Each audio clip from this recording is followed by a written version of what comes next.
What's up, DigiTamers? Welcome back to the Batatonator TCG.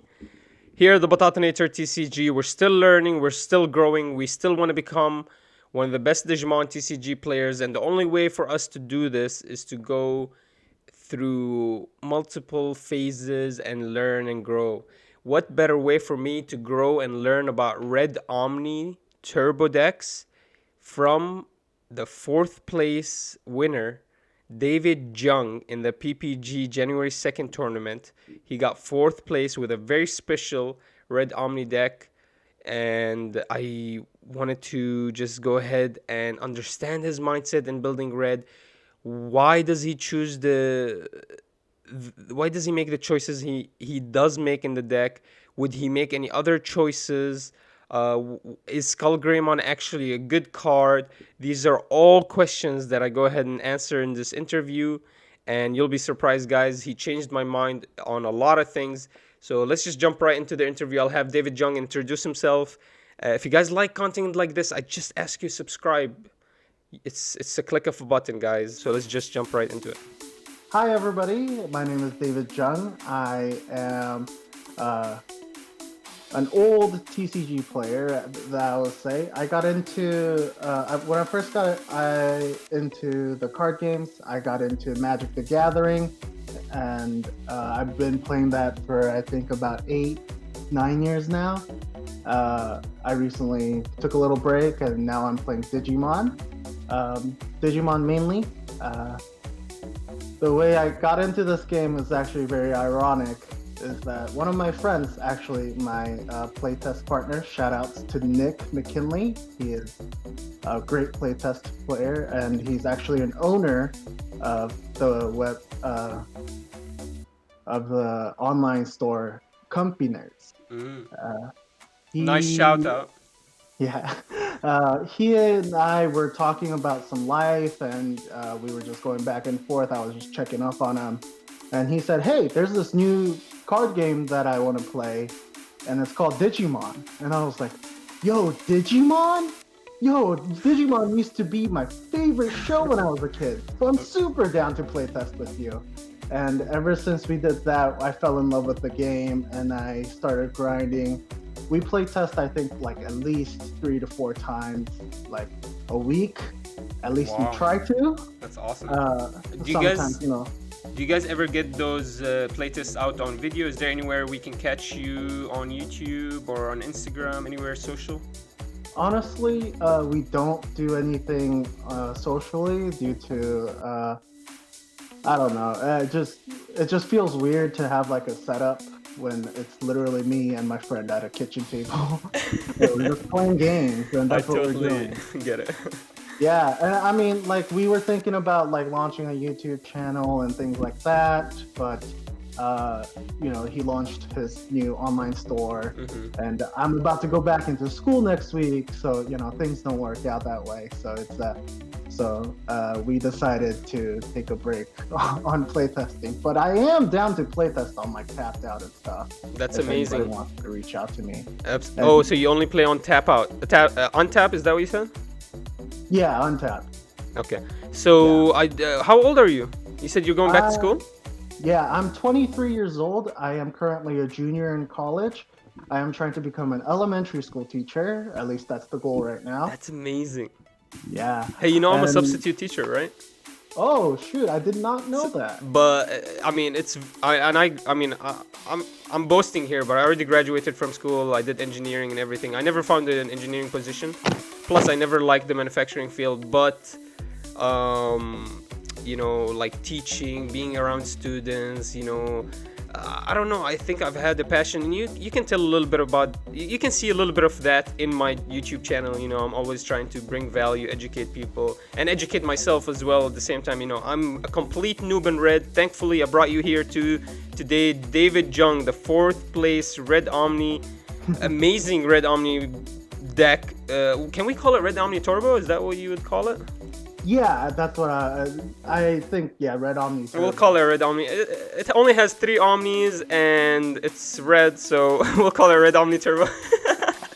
So let's just jump right into the deck. I'll ask. How about I start with this? Why did you pick red, David? Before we even jump into the Digitamas, why red? I'm sure you've been following on our channel. We've seen a couple of tops, and the PPG and all the webcam tournament. We've seen a lot of blue Omni. So what made you go for red? I'm very interested.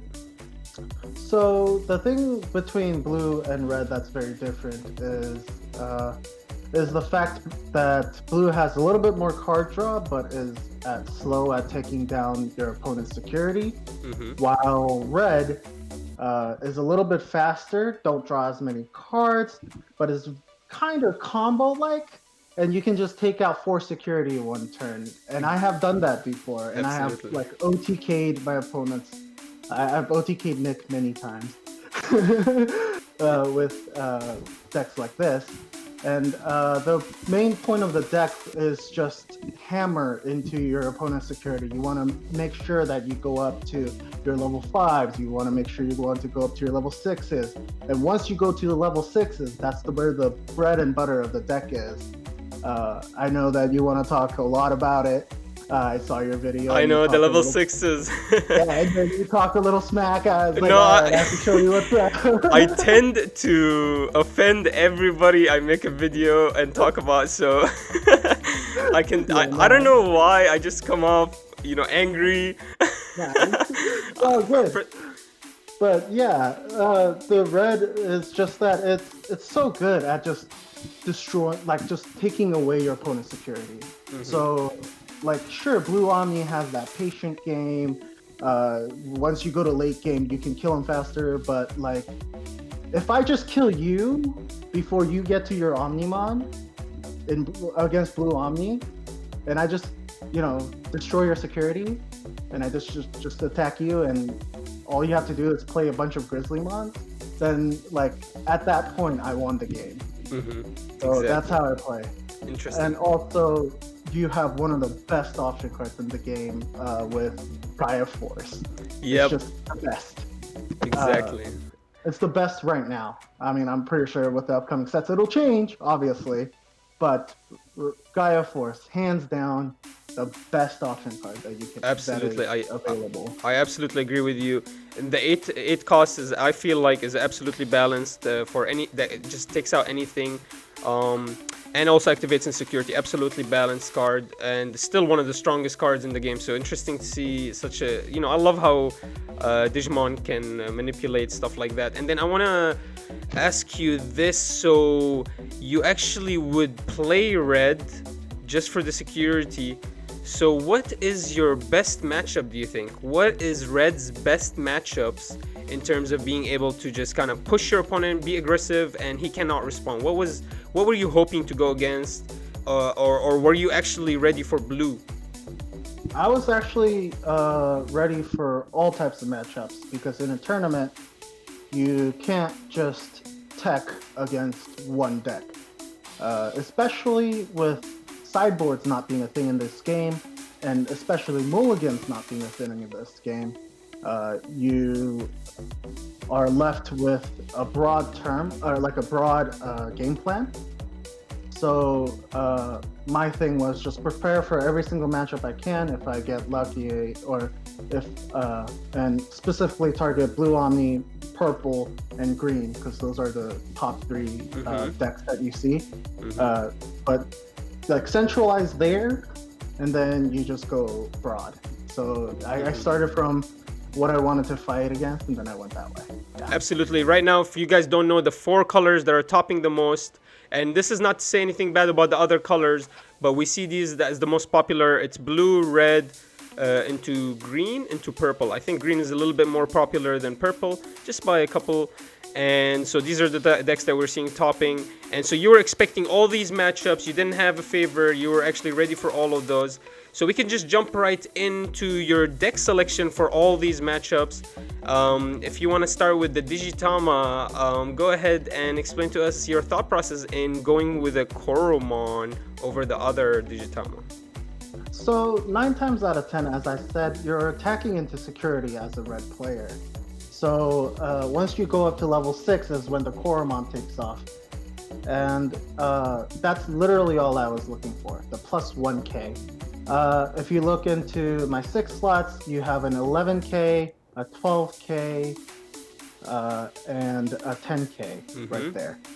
And usually whenever I digivolve on top of my Digitamas, I do it with the Agumons and the Guilmon. So the 3 cost, practically. So you make it so that the only things that are being able to take away your level 6s are things like the Plesiomon, the Millennium Mons, the I'm blanked on that, like Lilithmon, things like that have like 11K. And what I wanted to do was make sure that even with my Volcanodramon, that I at least had 12K swinging in to see all the securities that I could actually see and raise my chances. Perfect. So Koromon was thought of as for the 1000 DP. So you didn't feel like Yokomon was going to give you any value. So you were really worried about the security then. You weren't worried about attacking the opponent, correct? You were worried that your security checks were going to fail just because that 1000 DP. Because Yokomon does give you an extra 1000 if you attack a Digimon. But that's only if you attack a Digimon. You have to declare the attack. If you get blocked, I think that doesn't even activate, correct? No, it doesn't. And that's why Yokomon is super situational, and I did not like that. I actually, the original list that I got this list off online. I tweaked it a little bit, and but I ended up going back to practically the exact list that I got off online. But Yokomon was so super situational that to the point where when I was attacking with my Wargreymon, that with my Agumon underneath, it was only 12K. Yep.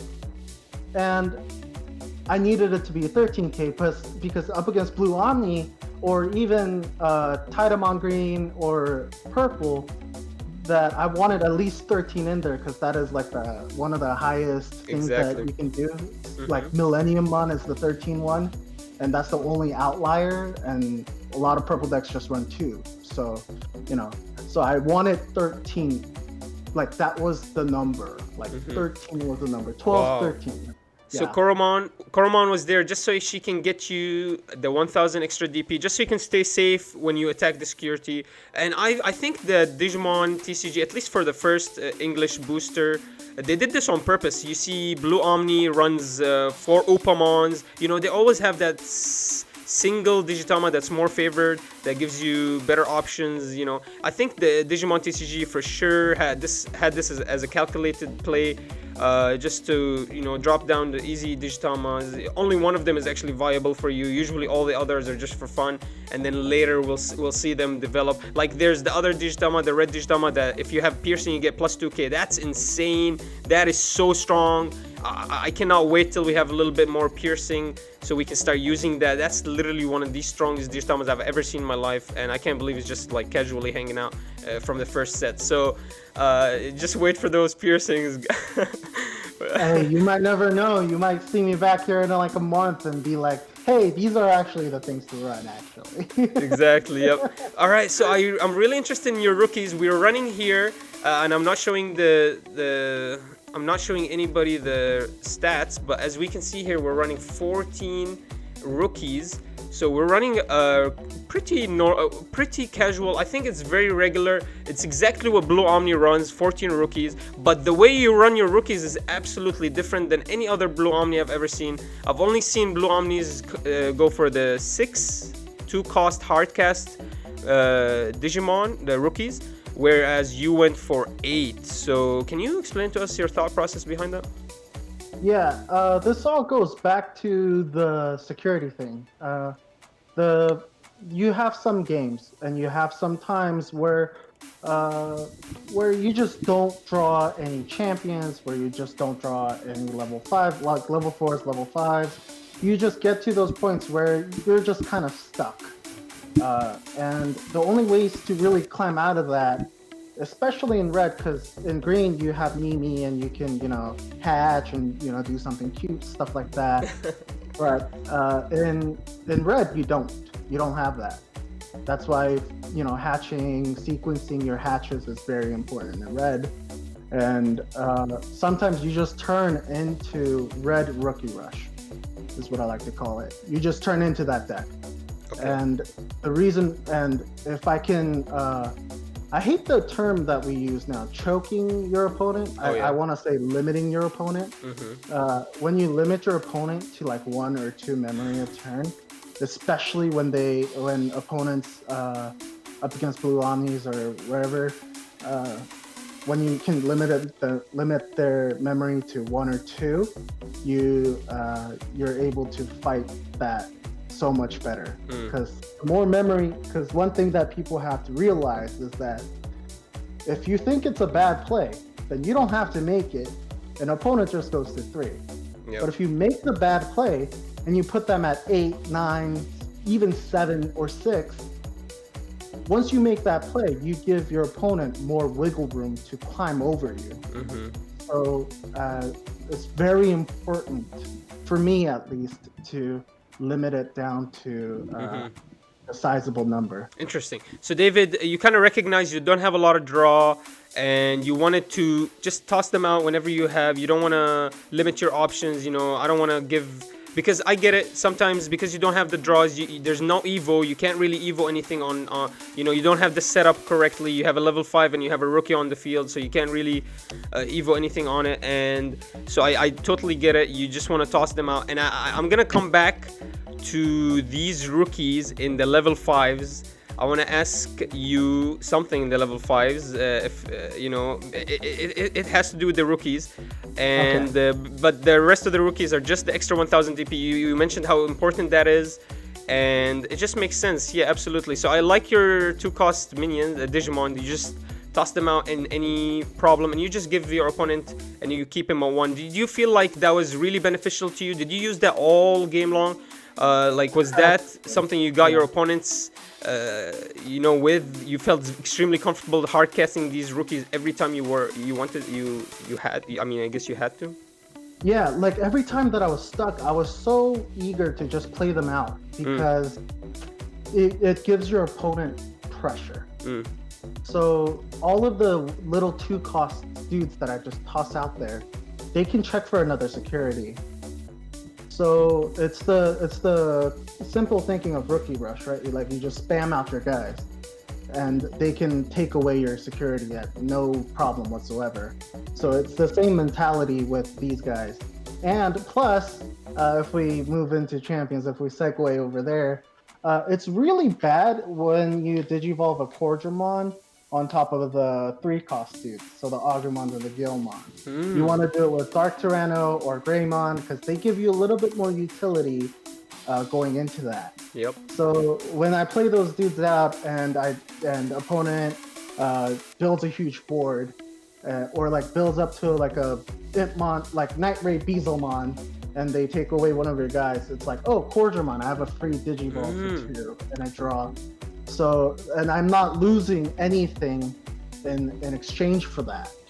I am actually gaining a card by digivolving a Koromon, digivolving a Dark Tyrannomon.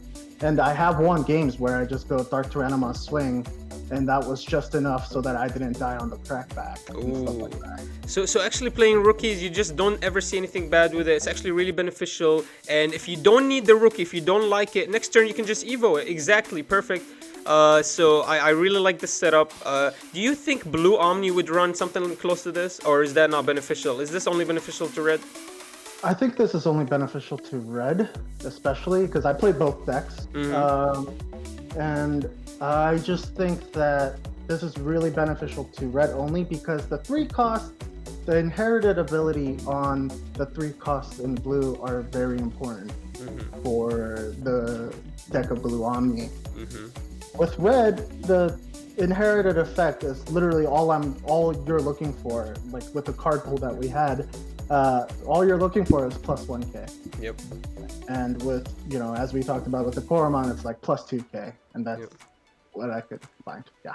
Fantastic. Hey, you did mention a good point. You never want to evo your Koromon on your 𝐂𝐎𝐍𝐿mon. This is a good point. I don't think I've never thought about this before. So hopefully my, the viewers, the guests can at least take this out of it. Don't ever evo your Koromon on top of your Agumon. You're taking away from the power and pressure that it can provide for a Dark Tyrannomon, or maybe even a Greymon, and whatever is on top of it. You know, the Ground Dramon later. Yeah, exactly. Right. So sometimes you just have to evolve a Koromon on top of the Agumon because you just don't have anything, and you want to, limit your opponent at 1 or 2 energy.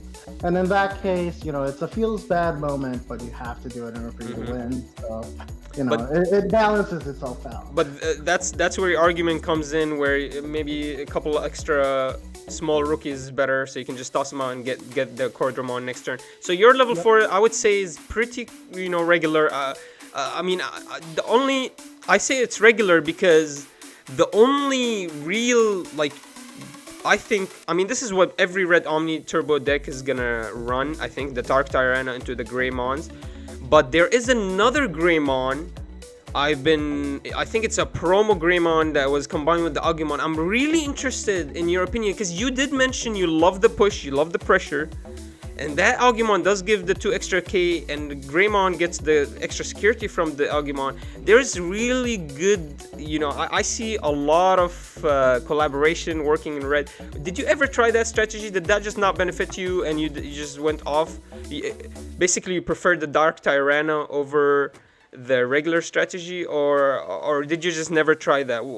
Can you tell me your opinion about the extra security Greymon over the Agumon? So extra security Greymon is a really great card, but the only thing that's limiting it is the fact that you have to have an Agumon underneath. That means you're running the promo Agumons when you're running those, because the plus 2k on those Agumons when you're running a strictly Greymon deck is just too powerful. Like with the Koromon underneath, you're not always going to have Koromon underneath, but 9 times out of 10 you're going to have a Koromon underneath. So plus 3k when you go into your Wargreymon is insane. Absolutely. However, once you go up to, you will not always go up to your level 6 Wargreymon. And you will get stuck where you will have to play it on top of the SkullGreymon, and then you don't get your Koromon effect. Or you have to play it on top of your Metal Greymon, the one that manipulates memory, and you don't get that effect. So the inherited skill on the Greymon that you're showing right there is just way too powerful. It's when you're attacking with an Omnimon and you stand him back up and it's for 2 security, because if you actually click on tie, it says all red Digimon. So Omnimon does not get the benefit of the plus 1 security. True. So Greymon is just better. Greymon is just better. And I have had games where I've played, I play tested with those, and it was good, but then you're running into the risk of 7k attack, and those can just be popped. And when you're doing the back and forth with the opponent, when you don't want to lose your pressure, you don't want to lose your board state, because that's how you win this game. This game is purely about board state. Exactly. So, yeah, I just think that it's way better, and especially because of how tie is worded, it doesn't help with your Omnimon. Wow, so, there we go. We get another little nugget of information from Mr. David. Amazing. Tie does not work with the Omni, so if you have been using a 4 security Omni at first turn, you have been misplaying a little bit. Remember, the wording says you have to be red, and that actually, as you said, it's been it comes back to this Greymon being the best Greymon, and it actually activates immediately. It's a lot less wonky, I would say, because like you said, the other Greymon needs a lot of Agumons. It doesn't necessarily need that 2000k Agumon. It just any Agumon. So maybe in the future we will see them more beneficial, maybe in 1.5 when we get a couple extra Agumon that are giving you nice inheritable effects. You won't see a downside in running that Greymon for the extra pressure. But for now, yeah, exactly. This Greymon activates way too fast from level 5. And so talk to me about your level 5's Grandramon. Are you gonna attack with him first? Do you actually like attacking with Grandramon? No, 9 times out of 10, no. But this does allow me, whenever my opponent, because this happens up against Blue Omni all the time, where I leave them at 3 because they have a mat out or whatever, and they play a Zudomon, right? And I have a level 4 just sitting in my back pocket, hopefully with a Greymon underneath. Really not, and I get left at 4 memory.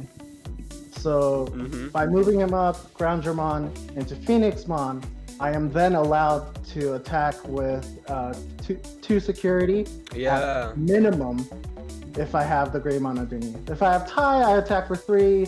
Sometimes, you get left in cases where you're only attacking with 1, but you can get to level 6 very easily with Groundramon. And not to mention, Groundramon's cost is actually 5. So it's the same thing as playing all of my champions minus the Dark Tyrannomon. Exactly. So there's no difference other than the leveling factor. And you don't get the draws, but yeah, exactly. You get level 5 on the field for the same exact cost as you would have, and you get it in the first turn. You don't have to wait 3 evos or 3 turns to evo, because usually if you're going against blue, they're literally giving you 1 memory, so you get 1 evo per turn. You could just toss out a 5. But again, you're running. I mean, you're giving memory to blue, and I mean that can just get hectic. So I love the Metal Tyrannomon. Do you prefer them at 2, or would you like to see more? I like it at 2 so far. I have tested with 3, and 3 wasn't bad. The fact was that I was actually cutting the ties, the tamers, for the Metal Tyrannomon and another Omnimon. But my playtest mate, Nick, said, dude, I'm just going to limit you as much as I can. If you're playing this deck, because once you give Red a bunch of memory to work with, they will 𝐂𝐎𝐍𝐍𝐄𝐓 you. Yeah. That is just bound to happen. That's why I cut it, and I cut another Omnimon, and I put in the 2 ties, because I don't like the clutter at 5. Because the clutter is only a stepping stone into your level 6s, because that's the bread and butter of the deck. That's when your Koromons take off. And that is, as I said, really important right now. So what do you mean by the clutter? You mean you don't want to have a great level 5 on the field, or you don't like seeing them in your hand? What do you mean by the clutter? You don't want to see multiples of them in your hand. Yeah, okay. Unless it's a Groundramon. You just don't ever want to see that. And even if it was a SkullGreymon, it seems like so you've seen my video. I'm pretty sure you've seen my video where I have my issues. I mean, look, SkullGreymon is a great card, okay? And I'm a real big noob, right? So I don't take any. My words should not mean anything. That's why I bring David here. He's the one that you guys should be listening to, not me. But I mean, does it not hurt you? Is it not scary as Edge to just drop down a 7 hard cast for a Grizzlymon? Is that not terrifying against blue? Would you ever do that? Basically, did you ever do that against blue? Can I ask you that? Yes, I did multiple times. Is that terrifying? No, not at all. Okay, how do you justify that? How do you justify giving them 7 mana memory? So 9 times out of 10, you're not giving them the full 7, unless you're really desperate to give them the full 7.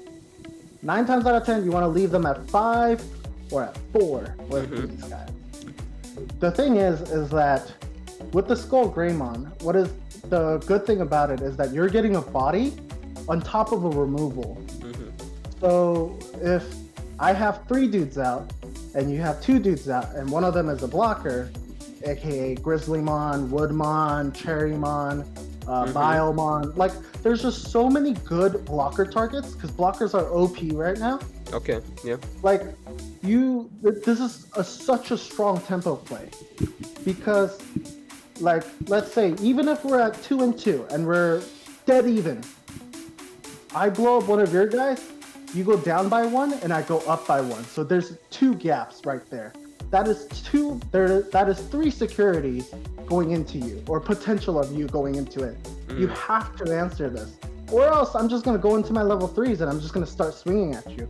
And I leave you with the potential of, hey, if you don't answer this card, I will Digivolve on top of it with my level 6, and I will start swinging. Interesting. And, yeah. So David, you say you don't want to give them the 7 mana. You never ever want to give them the 7 memory. So I thought that's what the rookies are there for. You know what I mean? You just fill out whatever, you know. Let's say he gives you 3 memory, right? You toss out 1 rookie for 2, and then you toss out the SkullGreymon. Is that a bad play? Is that actually a really bad play? That is a bad play. Wow, interesting. Because why would I want to give you 2 more extra energy? I will leave you at 4. If I leave you at like 6 memory, right? They can Hammer Spark plus Yamon, and then go into Omnimon and swing twice. Wow. So that extra body is actually hurting me. It's giving you more potential to create more plays. Wow. Okay, interesting. So actually, yeah. I was gonna mention if you would ever think of changing SkullGreymon for Metal Greymon, the extra memory, especially with all the cheap rookies you have. But I think that would actually be extremely detrimental. I mean, it would hurt you a lot, right? You're giving your opponent basically a free win next turn. Even though if you just get 1 security attack plus 1 or 2, I mean, that's it. With all the rookies on the field, I mean, I feel like, but so you would tell me what's your opinion? Would you ever? So you like the SkullGreymon at 2? You won't change it for Metal Greymon? No, I will never change the SkullGreymon as long as this format stays the course. I will change out. However, I have seen and I have tested the Metal Tyrannomons for the Metal Greymons, the one that manipulates the memory. Ooh, interesting. So actually, Metal Tyrannomons are not that. Wow. Okay. So now, tell me about this. Why did you go for the Tyrannomon then? Why didn't you go for the memory? Were you actually worried about giving your opponent extra memory? Is that something that you felt like will hurt you? Yeah, I mean, losing 3 memory just because I attack just sounds really But bad. you don't feel like you can fill up your field with all these rookies and gain from that memory gain? So what the biggest thing about it is that is being teched right now is in Blue Omni, even in purple I have seen it, even in green I have seen it, is the Volcanodramons. Yep. Oh, you're right. Okay, yeah. I get it. Yeah, we'll just close it right there. I finally figured it out. So you sit there, you attack with the Metal Greymon. He gives you 3 extra memory. You toss out 2 extra rookies, maybe a 3rd one, and then they just all get deleted, and you lose 3 extra memory. Oh yeah. Man, you're right. That puts you really behind. One more thing to add on to that. What's worse is that if they have a tamer, right? At the start of turn, they they move to 3. But if at the end of my turn, if I give them 3 and then I put them past the 3 mark, that is super detrimental to what the opponent can do to me. So you mean if you see a tamer, you have to give them 3? Yeah, always. So it's actually not a bad play to hard cast the SkullGreymon when you have 4 memory or 3 memory and just stop. Don't play anything else. Just slowly build up more momentum, more tempo throughout the next play, but try not to rush.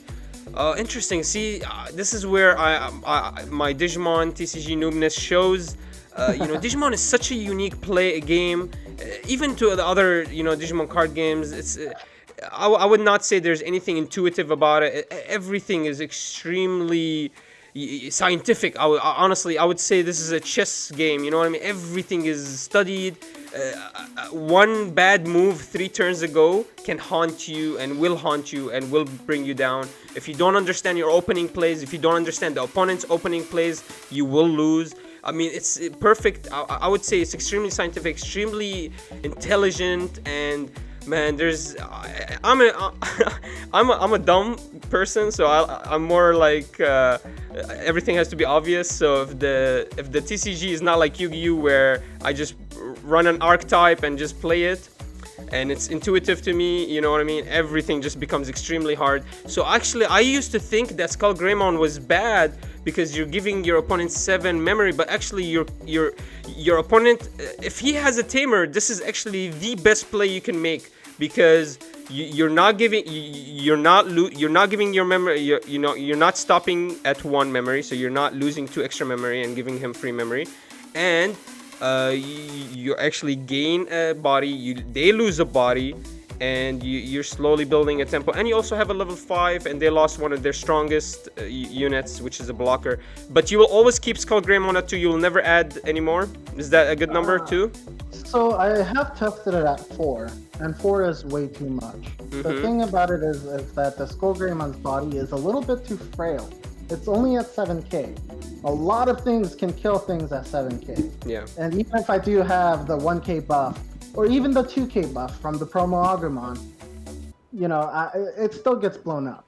So 2, I think, is the perfect number. You see it whenever you want to see it. You can digivolve on top of it whenever it's needed. But that one thing to add onto what you said is that SkullGreymon play is only good if the opponent has a blocker. So up against green, it's amazing.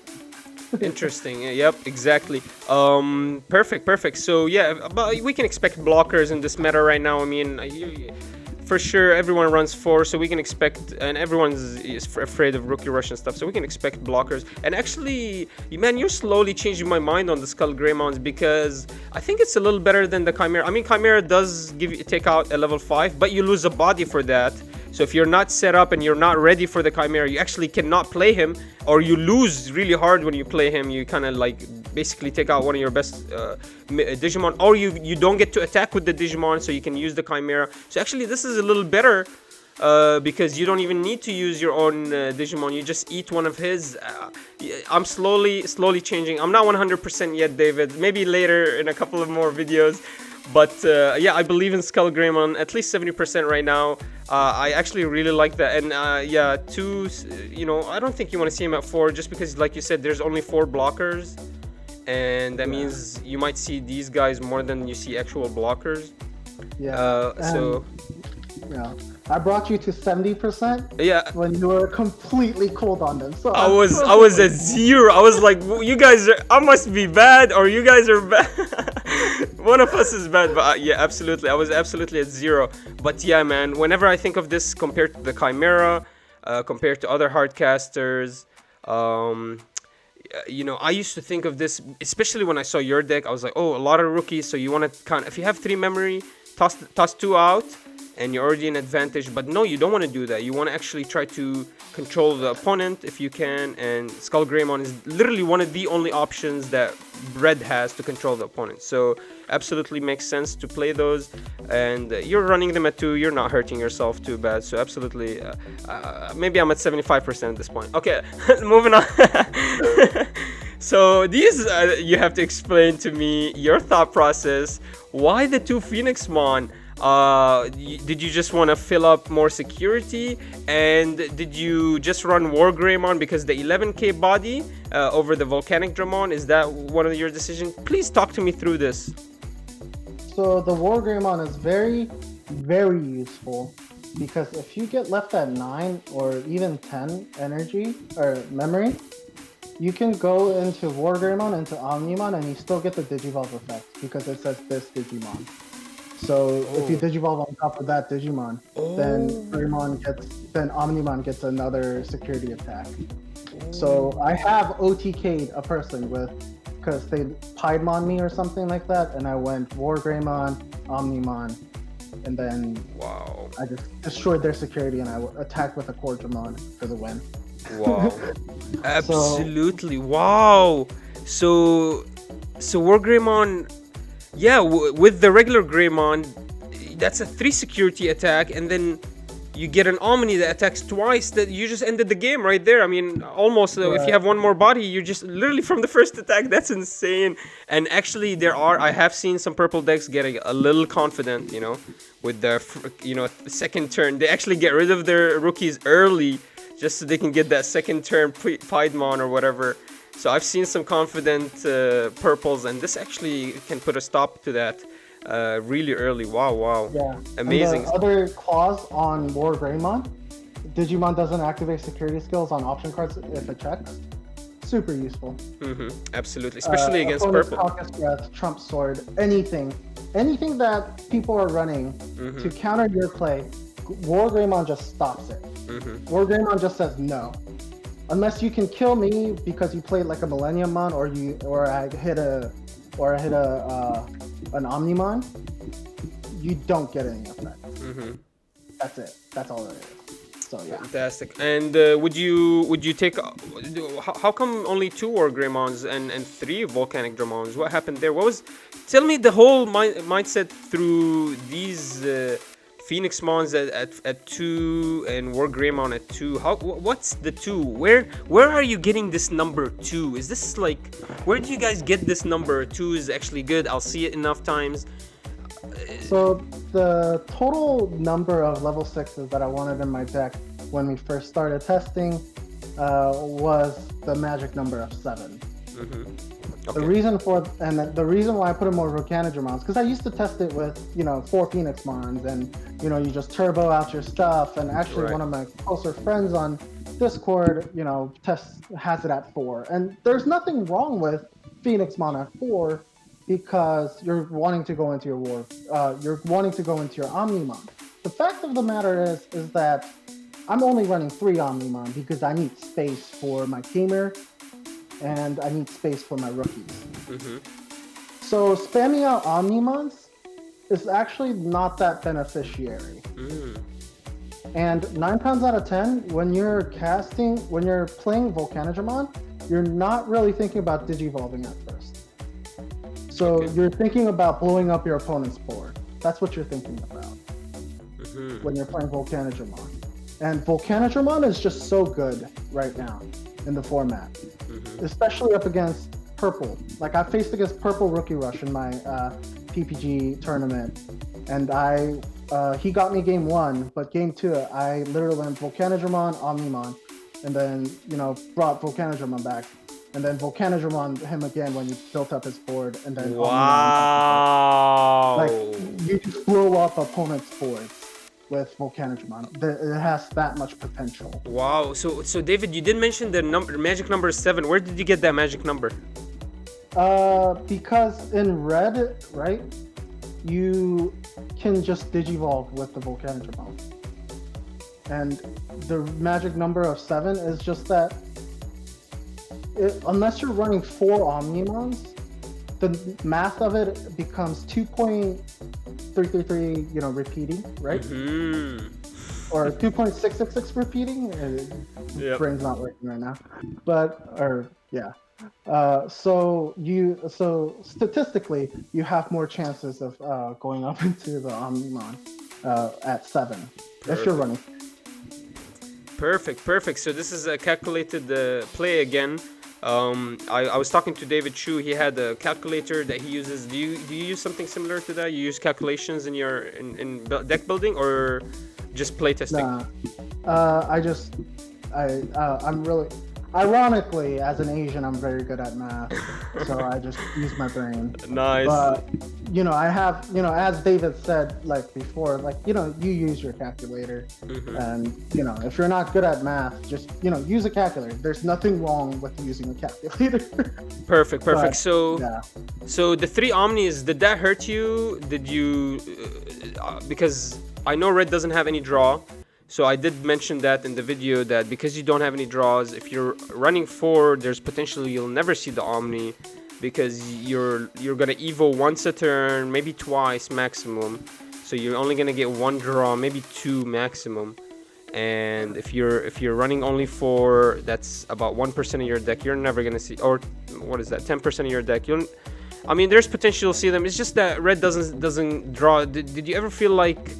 That's why I think I asked you to hit me up because of this, or maybe I asked somebody else. But I wanted to know, was there any time that you wanted to ride on an Omni and you just wasn't able to because you just didn't have an Omni in your hand? Was 3 too little?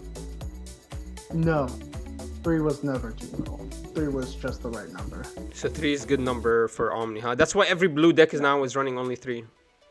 Yeah, so the reason for it is that you just get hands sometimes because mulligan is not a thing in this game. Yep.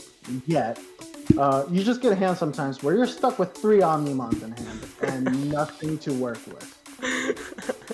So that's happened to you multiple times then. Yeah, and I just got super frustrated because it was like I have 3 Omnimons in hand, and where's my level 6s at? And I was running like 8 or 9 level 6s at the time. Yeah. And they're like all in the security. Like, you know, you're taking away 5 cards. So you're technically playing only with 45 cards in this game. So the math of it becomes that you see it, what is it, like 15% of the time? What? So, yeah. So the math actually changes because of the 5 you put away. Wait, I never what? Why do I never think about stuff like that, dude? You're right. We actually put away 5 cards, and then we draw the 5. So, but there's still potential you can find an Omni. I mean, there's nothing stopping you from having an Omni in the security. But that's one of the best things you can have is an Omni in the security. Right. You know what I mean? And I think the 4 in Blue Omni is fine because you have Zudomon and you're drawing so many cards. You're manipulating memory. You have more finesse with Blue. But if you make a critical mistake in Blue, or if you just make a mistake in Blue, you can lose in a second. You have to be very precise with how you move in Blue. With Red, and due to the way I think, I sometimes just kind of go happy-go-lucky and I just swing everything, you know? All right, fantastic. Like that. So 3 is great because you can't draw yourself out of it. If you leave it at 4, you can't draw yourself out of it. Perfect. By the way, we just made everybody's decks $100 cheaper by removing one of their Omnimons. We're $150 cheaper right there and then. Perfect. So just run 3, guys. You really don't need the 4 Omnis. You're probably gonna see them anyways. And I do want to end this whole setup perfectly asking you a nice question about your tamer. This is obviously Tai is a late game tamer, right? And so do you see benefit in, because I've seen another green deck that runs 1 Mimi and it topped in a really good position. I think it was 5th or 6th. And so do you see any benefits in running just 1 late game tamers, or is that just no, that's not a good idea? Actually, the tamers are actually there for me to safely get up to Omnimon in a turn. So if you can't tell, except for Phoenixmon, which are only 2, the 5 other level 6s in my deck require 3 memory to Digiball. And if I make a play of Digiball for 3, swing, Omnimon on top of it for 6, I am okay with that because I'm blowing away at least 1 threat on your board. Tai is there to fight against the limits that Blue Omni puts you in. So the extra security from the Tai is just an extra. It's not really what you play the Tai for. You really play him for the memory just so you can open up the level 5 plays. Right, and the level 6 security on top, like that's just a bonus. Like you play it so that you won't get limited. Fantastic, amazing. Okay, so let me just ask you, how do you feel against Blue? Are you confident? Blue Omni Turbo. Funny thing enough, my only loss in the tournament was up against Zuhair, who... I was gonna ask you, what do you think of Zuhair's Blue? That's exactly what I was gonna ask you, actually. I actually talked to him in between rounds, and we actually talked afterwards, and, you know, he just doesn't have some other cards because of how limited... Wow, so you think he would run more Zudomon? I don't know, that's up to him. I haven't really delved that deep into Blue Omni. Blue Omni is not really my play style because, you know, I feel like you just play too finicky with it. Yeah, it just wins too much. I just want to check you for a big and just take away 4 security at a time. That's how I want to play. Actually, I've been trying to, I think Red is really strong. I think it can compete against Blue just because the early pressure, the early push it has, the extra security from Greymon by level 5, it's super free. So I do feel like Red has some way to compete. It just doesn't have any way to gain memory. That's why I was talking about the Metal Greymons. But even those, you know, they're gonna put you so behind. And then I've tested tamers against Blue. I don't know if you've ever tested tamers against Blue, but when you play a tamer, Blue unlocks extra plays. I mean, they don't get hurt. With tamers, they actually play bigger plays. Like they'll be more confident in tossing out the Wargreymon last play and to give you the 3 memory and whatnot. So to me, it feels like you're actually giving Blue Omni And I've only tested the tamer. My only problem with tamers is against blue. Is when you're playing a tamer against blue Omni, you're actually unlocking plays for them. I don't know. Did you ever feel that way? Or am I wrong? I can see where you're coming from, and that's perfectly valid. If you see a tamer late game, it is really, really difficult to deploy it because you just need to make other plays. When you're thinking about playing a tamer late game, then you're probably playing on the back burner, and you're probably going to lose that game. However, my favorite play against blue Omni is Hatch. So if I'm going first, is Hatch, Digivolve with hopefully a 3-cost rookie, and playing a tamer out, because it sets me up perfectly for the rest of the game. Okay. And it also forces the opponent to play out more cards in their hand, so they are losing cards versus winning. Okay, so this tie is actually an early tamer, and your first perfect turn, basically a perfect first hand would have one rookie and one tamer. One rookie, one tamer. That's like, if I see that, I am never upset about putting my opponent at 4. Wow. And if I go second, and they put me at 1 or they put me to 2 or whatever, I am okay with putting them, like, not playing out another level, like the 2-cost rookies out from my hand. Right. I am okay with just go Digivolve rookie and tamer, and just leave them at 2. Okay. Leave them at 1. Fantastic. That's beautiful. I was gonna ask you what was the first turn, maybe first hand. What's the best first hand or first turn look like to you? And thank you for that. Sorry, what were you gonna say? First hand is literally rookie, tamer, hopefully a champion, and then the rest can be whatever. Hopefully a level 5, so that I can go up into my level 6s a little better. So like it would be literally level 3, level 4, tamer, level 5. That's like my favorite hand to see.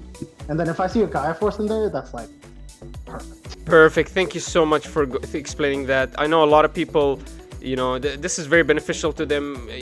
This is why I have another series where I play the best decks in the game open-handed, just to kind of show off the best or the worst practices. What's the worst thing you could do? In my opinion, in my case, it's what's the worst thing you can do, not the best thing, because I'm so bad. But yeah, like that's the options are. There's so many options to do, and so thank you for clarifying what a good first hand would look like. And then I just want to go ahead and end the interview. I mean, I've taken a lot of your time, so I just want to go ahead really quickly. Maybe we can just go through the deck, skim through it here. I'm showing it to you. Would you change anything? Let's say tomorrow there's another PPG event. I'm pretty sure there should be one this week. This weekend, hopefully. Have you heard anything about that actually? I actually haven't heard anything about it. I actually wanted to play in the previous one before this one, but I just couldn't get there in time. I just couldn't register in time. But like, I honestly, being completely honest, like there are some cards that I would change in here. Okay, tell us. Tell us. Be honest. And that is only within the level 6s. The level 6s? Yeah, only within the level 6s. Oh, okay. So you don't want to be... I know what it is. You're going to reduce the Wargreymons. You don't like them. No. Actually... Are you going to reduce the Phoenix? I'm going to reduce the Volcanodramon. By 1? 2. Wait... So we did see a lot of Volcanic Dramon at 1. Even a purple deck, Levi's purple deck, ran 1 Volcanic Dramon. And that's enough, huh? Mm-hmm. You feel like so you feel like when Volcanic Dramon is in your hands, it's just it takes away options from you, huh? A little bit. The thing is that up against green, which red is favored against, but in the future when green gets insane with the new set, right, is that like Volcanodramon doesn't really hit anything unless they are playing out their rookies and trying to kill you and go for the win. So it's super situational. Yeah, and Absolutely, and I was actually watching True Champion Steve's yellow Kaboteseruma, whatever, Kamasaturu, whatever you want to call that guy, the guy that dies takes away 11,000 DP, and in that deck he actually would opt out 4K rookies for 5K rookies, even though they were a little more expensive. They were like vanillas, but he liked them, or not rookies, maybe champions. I don't remember, but basically he was basically, he knew Volcanic Dramon was a thing, and he was already getting prepared for it, and so yeah, when you toss it out, it's just not going to be as beneficial if somebody's already setting up against that, right? I mean, it's great if you just go into the Omni one right away, but 9 times out of 10, your opponent's gonna get rid of it. Mm-hmm. So it's difficult for sure. Yeah, like I think I faced against like 3 blue Omnis in the tournament, mm-hmm. and the only person that I lost to was Zuhair, and that's because I didn't draw any rookies. Even with 14, I didn't draw any rookies. Wow. Yeah, so that's the variable of change, right? So it's like sometimes you get stuck with these type of hands where you just don't draw anything, and that is just part of the game. You're just going to brick super hard. Mm-hmm. Like with red, like my final game against Gage Swift, shout out to Gage, super cool guy. Mm-hmm. He bricked super hard against me. Mm-hmm. So I was able to win because of that. Nice. And when you brick it in red, it feels super bad. Oh, I bet. So, yeah. You have no draw power then. You literally cannot do anything. What are you gonna do? You're gonna toss a ground Dramon down and maybe that's something good, but you're already behind. I mean, yeah, sometimes you just have to throw the ground Dramon on the board and just be like, deal with it. But even then, you know, man, if you don't evo or you miss a rookie, especially that early, man. No, most decks it's not hard. Like, nah. I mean, you're not really hurting, especially if you ground Dramon early. But some decks, man, they end you so quickly. Especially like a deck like yours, where you just get the security attack in the second turn or third turn. You get an extra security attack, almost guaranteed. And so. And anything above 7, I think, especially with the Agumon, if you have anything 7k or above, it's gonna go through. It's gonna be safe. Don't worry about it.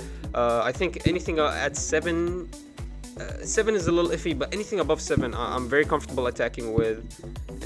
But even 7 too, I'm gonna attack every time I have a 7 on the field. 6 is the weird number. I think 6,000. But yeah, so this was very informative. Thank you so much, David. Jung? Yeah, Jung. I love how I wait till the end of every interview I've been doing to ask the right way to pronounce the name. Anyways, David Jung, thanks so much for showing up. Any final thoughts, any final words? Maybe your opinion on the tournament, how it was ran, anything you want to say, final thoughts, shout outs, whatever. Just, thank you so much to PPG for running a good tournament.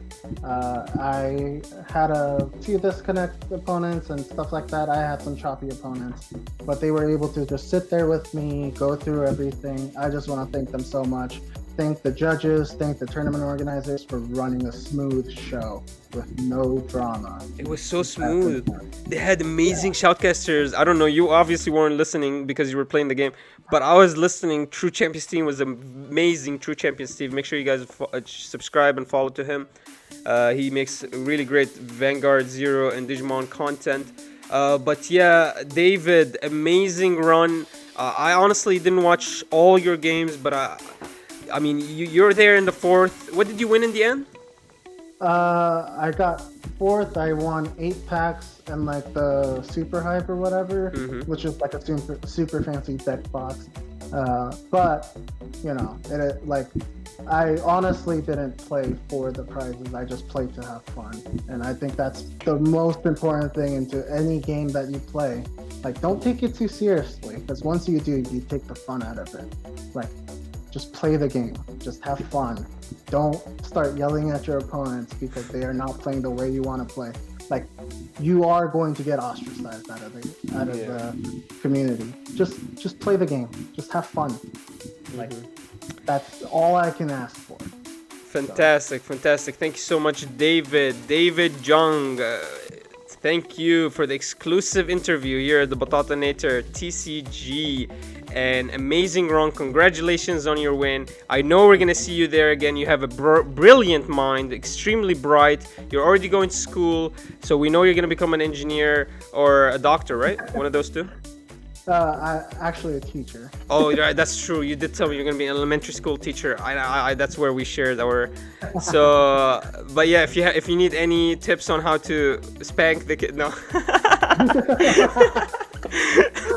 Man, why do I have to do this? Anyways, so we'll just go ahead and end the interview right here, David. Amazing work. Congratulations, and I hope to see you again soon. Stop by anytime, please. Thank you, and I appreciate you doing this. Thank you, David. All right, it's fantastic.